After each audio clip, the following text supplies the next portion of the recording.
예, 참 한 주간은 참 예도의 기간으로 참 마음이 아픈 그런 한 주간이었습니다.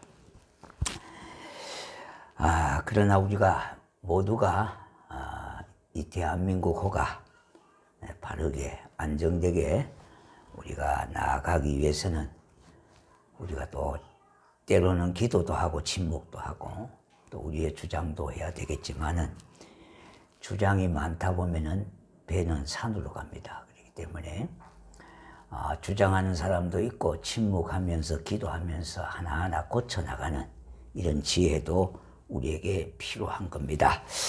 사랑과 헌신이 녹아있는 기독교 대표적인 성지 중에 하나인 예양은이 여수공항 옆에 있습니다. 저희 교인들도 가보신 분들이 있습니다만은 그곳에는 여수 예양병원이 있는데 이는 지금부터 한 120여 년 전 1909년 길가에 버려진 한 여자 나병 환자를 미 장로교회 의로 선교사가 치료해 준 계기가 되어져서 한국 최초의 나병 환자 병원이 전라남도 강주에서 시작이 됐습니다. 그 후에 1928년에 여수로 옮겨온 후에 여수예양병원으로 이름을 바꾸었습니다. 그 요양원 안에는 나환자를 위한 교회가 세워져 있는데 그 교회가 바로 예양은 교회인데요. 지금 이름은 성산교회가 되어 있습니다. 이 교회가 유명한 것은요, 사랑의 은잣한 손양한 목사님이 2대 목회자로 1939년 7월 14일부터 1950년 9월 28일까지 심우했던 2대 목회자입니다. 손양은 목사님의 일대기를 그린 사랑의 원자탄, 여러분 책이나 영화를 통해서 익히 알고 계시는 부분이 있겠습니다만은 여기에서 소개하는 내용을 우리 먼저 좀 말씀드리고자 합니다. 1948년 여순 반란 사건으로 순천에서 공부하고 있던 손 목사님의 아들 동인군과 동신군이 순교를 당하게 됐습니다. 여수에서 이 청천벽력 같은 소식을 접한 목사님은 그 첫마디가 이런 말이었습니다. 주여 순교라니 감사합니다. 내 아들을 죽인 자가 누구인지는 모르나 그를 불쌍히 여겨 주옵소서. 그리고 장례식에서 손 목사님은 다음과 같이 답사를 했습니다. 여러분, 내 어찌 긴 말에 답사를 드리겠습니까? 제가 느낀 바 받은 바 은혜에 감사해서 그 감사를 들어 답사를 대신하겠습니다. 그것이 그 유명한 10가지 감사의 기도문인 겁니다. 첫째는요, 나 같은 죄인의 혈통에서 순교의 자식들이 나오게 하셨으니 하나님께 감사합니다. 둘째는요, 허다한 많은 성도들 중에 어찌 이런 보배들을 주께서 하필 내게 맡겨주셨는지 그 은혜 또한 주님께 감사드립니다. 세 번째는요, 삼남 삼녀 중에서 가장 아름다운 두 아들 장자와 차자를 바치게 된 나의 축복을 하나님께 감사합니다. 넷째는요, 한 아들의 순교도 귀하다 하거늘 하물며 두 아들이 순교하게 되었으니 더욱 하나님께 감사합니다. 다섯째는 예수 믿다가 누워서 죽는 것도 큰 복이라 하거늘 하물며 전도하다가 총살 순교 당한 일이니 하나님께 감사합니다. 여섯 번째는 미국 유학 가려고 준비하던 내 아들이 미국보다 더 좋은 천국에 갔으니 내 마음이 안심되어 하나님께 감사합니다. 일곱 번째는 나의 사랑하는 두 아들을 총살한 은수를 해결시켜 내 아들을 삼고자 하는 사랑의 마음을 주신 하나님께 감사합니다. 여덟 번째는요, 내 두 아들을 순교로 말미암아 무수한 천국의 아들들이 생길 것을 믿어지니 우리 하나님께 감사합니다. 아홉 번째는 이 이 같은 역경 중에서도 이상 8가지 진리에 하나님의 사랑을 찾는 기쁜 마음, 여유 있는 믿음을 주신 우리 주 예수께 감사합니다. 10번째는 이렇듯 가분한 축복을 누리게 되는 것을 감사합니다. 이것이 10가지 감사 기도문입니다. 그로부터 2년이 채 못된 1950년 9월 28일 손 목사는 자신 또한 48세의 나이로 순교하여 두 아들과 함께 이 땅에서 중동된 사람으로 살다가 가셨으니 그의 삶이 감사였음을 온몸으로 표현했던 겁니다. 자, 오늘 이 말씀을 왜 하느냐? 오늘 본문의 말씀으로 다시 돌아와 보고자 합니다. 12절에 보니까 우리가 있는 여기는 빈들이라 그렇게 표현하고 있습니다. 베스다 들녘에 이때가 아마 추수가 끝난 늦가을이나 겨울 초겨울인 듯합니다. 또 12절에 보니까 날이 저물어 가매 12사도가 나와 여짜오되 무리를 보내어 두루 마을과 촌으로 가서 유하며 먹을 것을 얻게 하소서. 우리가 있는 여기는 빈들이니이다 그렇게 말합니다. 시간은 날이 저물어 갈 때였습니다. 황량한 빈들에 어둠이 깔리는 늦은 오후, 그곳에는 수많은 사람들이 모여 있었습니다. 14절에 이는 남자가 한 5,000명 되미노라 제자들에게 이르되 때를 지어 50명씩 앉히라 하시니 그랬습니다. 그때의 제자들은 먹을 양식 때문에 걱정을 내심하고 있었습니다. 14절 보니까 말씀을 들은 제자들은 이러한 생각들을 하지 않았겠습니까? 이것은 제가 추측해 본 겁니다. 지금이라도 이 많은 사람들을 감당할 수 없다는 뜻으로 먼저 양해를 그 사람들에게 구하고 집으로 돌아가게 하는 것이 낫지 않을까? 이거는 어디까지나 제 추측이라 그랬습니다. 성경에 어디 있느냐고 또 이렇게 얘기하면은 곤란하잖아요, 그죠? 그런데 더 나아가서요, 너희가 먹을 것을 주라. 그렇게 의미심장한 말씀을 예수님이 하고 있습니다. 이것은 현장 분위기하고는 전혀 맞지 않는 상황입니다.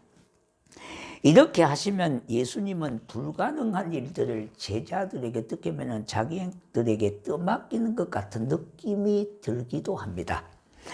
보시면 13절에 예수께서 이르시되 너희가 먹을 것을 주라 하시니 여짜오되 우리가 떡 5개와 물고기 2마리밖에는 없으니 이 모든 사람을 위하여 먹을 것을 사지 아니하고서는 할 수 없사옵나이다. 그렇게 합니다. 자, 그런데 왜 주님은요, 마태복음 14장 16절에도 이와 같은 기사가 있거든요. 먹을 것을 구하기 위하여 나서는 제자들에게, 이제 우리가 동네 가서 먹을 것을 구해야 오지야 되지 않겠느냐 나가는 그런 제자들에게 갈 것이 없다 하는 반응을 보이시면서 너희가 먹을 것을 주라고 그렇게 말합니다. 자, 여러분, 이 말씀을 좀 우리가 한번 생각해 볼 수 있지 않습니까? 신앙생활을 우리가 할 때에 말씀을 더더욱 접할 때에 좀 생각도 하셔야 되거든요. 그냥 우리가 던파적으로 읽으면 또 은혜가 되는 경우도 있지만은 성경을 좀 세세히 우리가 들여다볼 필요가 있고요.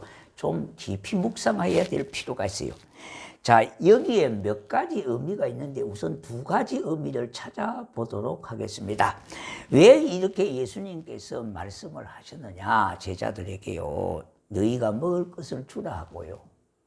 또 먹을 것을 찾아 나서는 제자들에게 갈 것이 없다고 말하면서 너희들이 먹을 것을 주라고 그렇게 말씀을 하시느냐. 현장 상황하고는 전혀 맞지 아니하고요. 어떻게 보면은 불가능한 일을 제자들에게 떠넘기는 그와 같은 느낌을 가지게 하는 대목입니다. 첫째는요, 문제 해결 방법이 멀리 있다는 것이 아니라 가까이 있다는 겁니다. 가까이. 이제 멀리 가서 동네 가서 먹을 것을 구하려고 하는 제자들을 보고 예수님께서 말씀은 직설적으로 안 하셨지만은 내심 멀리 갈 필요가 없고 문제 해결은 가까이 있다는 겁니다. 두 번째는 너희가 이 문제 해결의 열쇠를 가지고 있다는 겁니다. 예. 그러므로 우리가 기억해야 하는 것은요, 예수님이 불가능한 일을 시킬 때는 반드시 준비된 기적이 있다는 거예요. 인간의 힘으로 도저히 감당할 수 없는 일을 우리가 직면할 때는 여기에 하나님께서 준비된 기적이 있다는 사실을 믿으라는 겁니다. 그리고 또한 너희들이 알아서 하라고 하는 것이 아니라 인생 문제는요, 쉬운 것도 있고 태산과 같은 힘든 경우도 있지만은 무조건 불가능하다고 빨리 포기하지 말라는 거예요. 이것을 우리에게 가르쳐주고 있다 이 말입니다. 우리의 이 세상의 문제를요, 우리는 다 해결할 수가 없잖아요. 작은 문제, 큰 문제가 계속적으로 일어나는 현실 속에서 우리가 이것을 어떻게 다 해결할 수가 있겠습니까? 그러나 교회에 찾아오는 많은 사람들 중에요, 문제를 안고 오시는 분들이 얼마나 많이 있습니까? 그럴 때에 무조건 안 된다고만 하지 말라는 겁니다. 예수님이라면 이 문제 앞에 어떻게 답을 하셨을까?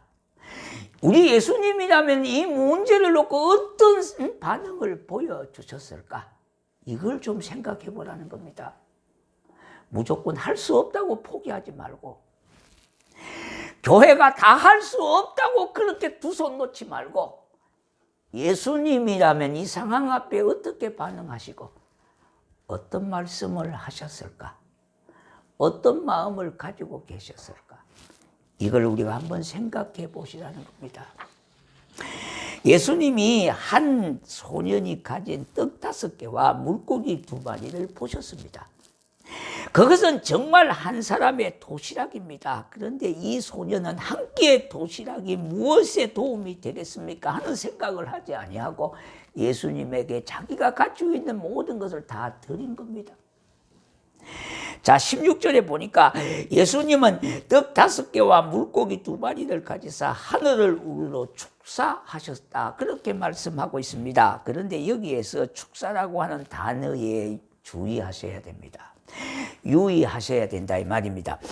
하나님이 하신 축사라고 하는 이 단어는요, 축복 기도하다, 예수님이 하신 이 축사는요, 축복 기도하다, 감사하다고 하는 뜻이 포함되어 있는데, 우리 하나님께 감사하며 크게 축복하신 그와 같은 내용입니다. 자, 그러면은요, 요한복음 6장 12절에는요, 이 단어가 이런 의미로 쓰여지고 있습니다. 감사하다 하는 말인데요, 이거는 능동체의 감사의 표현입니다. 다시 말씀드린다면 누구에게 구체적으로 감사하라. 하나님께 주의 은혜 감사하라. 이렇게 구체적으로 누구에게 감사하라는 그런 표현입니다. 그러니까 우리가 소극적인 감사가 아니라 적극적으로 표현하는 감사, 그 말입니다. 그래서 감사를 드리며 이런 의미로 쓰여지고 있다고 하는 내용이에요. 주님은 당면한 문제를 해결하시기 위하여 몸소 가르쳐 주셨는데 그것은 감사였다는 겁니다. 기적이라고 하는 것은 하늘에서 뚝 떨어지는 것이 아니라 내가 가진 작은 것이라도 드릴 때에 예수님은 그것을 통해서 축복해 주시더라는 것입니다. 이 말씀은 감사는 말에만 머문 것이 아니에요. 물론 우리가 말로 감사하다는 말도 굉장히 귀하죠. 그러나 감사가 입에만 머무는 것이 아니라 실천을 통하여 기적을 불러오게 한다는 말씀이 내포되어 있습니다. 그럼 구체적으로 예수님의 감사는 무엇인지 하는 겁니다. 첫째는요, 없는 것 때문이 아니라 있는 것 때문에 감사한 겁니다. 우리는 없는 것 때문에 얼마나 원망하고 불평합니까? 있는 것을 생각해 보라는 거예요. 생각을 깊이 하다 보면 감사가 바뀌어지게 되는 거예요. 감사로. 우리가 생각을 못하니까요, 내 눈에 보이는 것만 가지고 원망하고 불평할 때가 많지 않습니까? 그래서 없는 것 때문이 아니라 있는 것 때문에 감사하다. 가진 것 좀 보라는 겁니다. 가진 것. 그것 때문에 감사할 수가 있어야 돼요. 16절에 보니까 예수께서 떡 5개와 물고기 2마리를 가지사 하늘을 우러러 축사하시고 떼어 제자들에게 주어 무리에게 나누어 주라고 그렇게 말씀했어요. 그와 대조적인 것은 13절에서 제자들은 아무것도 가진 것이 없다고 투덜대며 원망하고 있는 반면에 주님은요, 떡이 몇 개나 있는지 확인해 보라는 겁니다. 그리고 그것이 보잘것없다고 생각하는 보리떡 5개와 물고기를 높이 들어서 축사하셨다 이 말입니다. 축복하셨다 이 말입니다. 예수님은 없는 것 때문에 불평하거나 좌절 원망한 것이 아니라 지금 가지고 있는 것 때문에 하나님께 감사하고 축복을 빌었다는 겁니다. 두 번째는요, 되어진 것 때문이 아니라 되어질 것 때문에 감사하고 계십니다. 되어진 것 때문이 아니라 앞으로 되어질 것 때문에 역시 감사하고 계시다는 겁니다. 지금이 아니라 앞으로 미래를 향한 감사였습니다. 그런데 보십시오. 지금 그 베스다 들레는 어떤 사람들이 모여 있습니까? 흙이 배를 안고 지금 뭡니까? 밥을 먹어야 되는 사람들이 수많이 깔려 있습니다. 그런데 앞으로 되어질 것에 대한 미래의 감사라는 말이 거기에 어떻게 맞는 말입니까? 상반된 말이 아닙니까? 다시 말씀드린다면 현실과 정반대인 것입니다. 이를 가만히 보니까 지금보다는 앞으로 되어질 것 때문에 감사하고 있는 겁니다. 이러므로 베스다 들녘의 감사는 되어진 것 때문에 감사함이 아니라 되어질 것 때문에 감사하다는 말씀입니다. 이와 같은 감사는 차원이 다른 감사였던 겁니다. 셋째는요, 환경 때문이 아니라 예수님, 하나님 때문에 감사하고 계십니다. 자신의 눈앞에는 지금 굶주린 심령들이 널려 있습니다. 그런데 우리 주님은 환경을 바라보지 않았습니다. 오히려 눈을 들어 하늘을 바라보았습니다. 땅만 바라봄이 아니라 이를 바라보았고 우리 하나님 때문에 감사하고 있는 것입니다. 이 감사가 진정한 감사입니다. 우리가 환경을 쳐다보고 그것 때문에 감사하고 원망불평할 것이 아니라 나에게 기적을 베풀어 주셔서 나 같은 사람이 예수 믿게 한 것 감사하였습니다. 내게 구원을 베풀어 주시고 은혜를 베풀어 주신 기적의 하나님께 대해서 감사하고 있다는 겁니다. 사랑하는 성도 여러분, 오늘 내가 처한 삶의 현장이 베스트와 같은 처지가 아닙니까? 그야말로 이 땅에 많은 사람들이 헐벗고 굶주린 사람도 있고요, 많은 문제를 안고 허우적거리며 살아가는 사람도 있습니다. 여러분, 그 방송에도 여러 번 나왔습니다만은도 이 우리나라도 이 방콕하는 그런 사람들이 얼마나 그래요? 40만 명이 된다 그러잖아요. 우리도 일본을 그대로 닮아가고 있습니다. 지금 햇빛을 보지 아니하고 다른 사람하고 관계를 끊고요, 오직 방에 콕 박혀 있어요. 우리가 떠들러 보면은 이 세상은 수많은 문제를 안고 있습니다. 내 자신도 문제가 되지 않습니까? 우리가 세상을 자꾸 바꾸려고 하지 말고 내 자신을 바꿔야 되는데 자꾸 제도를 바꿔본들 뭐합니까? 내 자신이 엉터리인데요. 남을 바꾸려고 하지 말고 내 자신을 바꿔야 돼요. 그래야 감사하는 심령이 되어진다 이 말입니다. 오늘날 많은 사람은 자꾸 세상을 바꾸려고 그러고 제도를 바꾸려고 그러고 사람을 바꾸려고 그러는데요, 그거 바꿔서 해결이 되지 않습니다. 우리 한 사람 한 사람 내 심령이 바뀌어져야 돼요. 바뀌어져야 돼요. 우리가 마찬가지입니다. 교회도 마찬가지예요. 교회가 이렇다고 자꾸 교회를 바꾸려고 하지 말고 내 자신을 바꾸면 되는 거예요. 내가 성령 충만하면 원망과 불평이 어디 있습니까? 남을 그렇게 하찮게 여기고 하는 마음이 어디 있습니까? 상전과 같이 충성하고 모시는 마음이 있고요, 섬기는 마음이 있죠. 남을 바꿀 것이 아니라 내 자신을 바꿔야 돼요. 세상을 바꾸려고 하지 말고 내 자신을 바꾸자는 거예요. 예. 오늘 이 성경이 우리에게 주시는 답이에요. 답.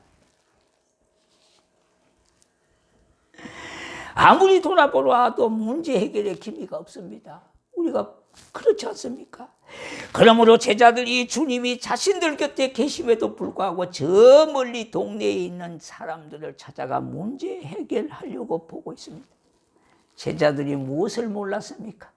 창조주 하나님이 자기 옆에 있음을 몰랐다는 거예요. 주님이 나와 함께 하시잖아요. 내 곁에 계시는 이 주님을 놓치고 있었기 때문에 제자들은요, 저 멀리 가서 도움을 청하고 있다는 겁니다. 그러나 주님은 지금 내 곁에 있지 않습니까? 13절에 보니까 먹을 것을 주라 하시고 문제를 해결할 수 있는 열쇠가 제자들에게 있다고 말씀하시는 겁니다. 바로 그 열쇠가 뭐냐 하니까 감사였던 겁니다. 우리 주님께서는 있는 것에 감사하는 사람에게는 없는 것에도 감사할 수 있는 조건들이 많아지게 해요. 그것은 환경 때문도 아니고요. 내게 은혜 주신 하나님께 감사하는 마음을 가지니 더 감사가 되어지고, 그렇게 할 때에 하나님이 주시는 일상의 기적을 맛보게 되어지는 겁니다. 반대로 원망이나 불평하는 사람에게는 늘 원망하고 불평한 일들만 일어나게 되어져요. 감사가 감사를 부르고 원망은 원망을 부른다고 하지 않습니까? 감사하고 사십시오. 나 같은 사람 구원의 하나님의 자녀가 되게 하심을 감사해서 억만가지 죄악 가운데 죄인의 개수 중에 한 사람이었던 내가 하나님의 은혜로 말미암아 자녀가 되어졌다고 하는 것에 감사한다면 다른 것에 대해서는 원망하고 불평이 그렇게 작아지지 않겠습니까? 원망 불평은 작게 하시고 감사는 크게 하셔야 돼요. 여러분의 가정도 마찬가지입니다. 직장도 마찬가지입니다. 여러분의 심령도 마찬가지예요. 마찬가지예요. 1832년에서 1892년까지 생존하셨던 영국의 유명한 설교가가 있습니다. 서펄전 목사님이 있는데 그는 이렇게 감사에 대해서 말씀하고 있습니다. 별빛을 보고 감사하는 사람에게는 달빛을 주시고, 달빛을 보고 감사하는 사람에게는 햇빛을 주시고, 햇빛을 보고 감사하는 사람에게는 해와 달이 필요 없는 영원한 하늘나라의 빛을 주신다고 했습니다. 초대 교부 중에 한 사람인 크리소스톰이라고 하는 사람이 있습니다. 그런데 그는 우리에게 근본적인 인간에게 죄가 있는데 그것은 감사하지 않는 죄라고 그랬습니다. 여러분, 감사하지 않고 사는 것도 죄 짓는 겁니다. 여러분, 감사하셔야 돼요. 네. 오늘까지 살아간 것만 해도 감사하고 이 땅을 딛고 사는 것만도 감사해요. 여러분 한번 보세요. 이 땅을 딛고 살지 못하는 사람들이 얼마나 많습니까? 이 땅에 팔을 딛고 사는 것만 해도 감사하고 내 두 눈으로 보고 사는 것만도 감사하고 걸을 수 있는 다리를 주심도 감사해요. 그래서 우리는 감사의 심령을 가지고 감사하는 사람에게 감사가 자꾸 다가온다고 하는 사실을 깨닫고 오늘부터라도요 우리가 더 감사하는 심령으로 우리의 삶을 확장해 나가야 되겠습니다. 그것은 무지와 불신앙과 교만의 소치이기 때문에 감사가 없다는 겁니다. 행복한 삶을 약속하는 열쇠는 감사합니다. 우리 감사 좀 해보십시오. 그러면 마음에 평안이 있고요 행복이 저절로 오게 되어지는 거예요. 없는 것 때문이 아니라 있는 것 때문에 감사하고요. 되어진 것 때문이 아니라 되어질 것 때문에 감사하고 환경 때문에 아니라 하나님 때문에 감사하십시다. 이것이 바로 베세다 들녘에서 감사의 기적입니다. 이러한 감사를 통하여 하나님은 오늘도 베세다 들녘의 기적과 같은 기적을 우리의 삶 속에 베풀어 주실 것을 믿고 살아가는 사랑하는 주의 백성 되시기를 주의 이름으로 축복합니다. 축복합니다. 네.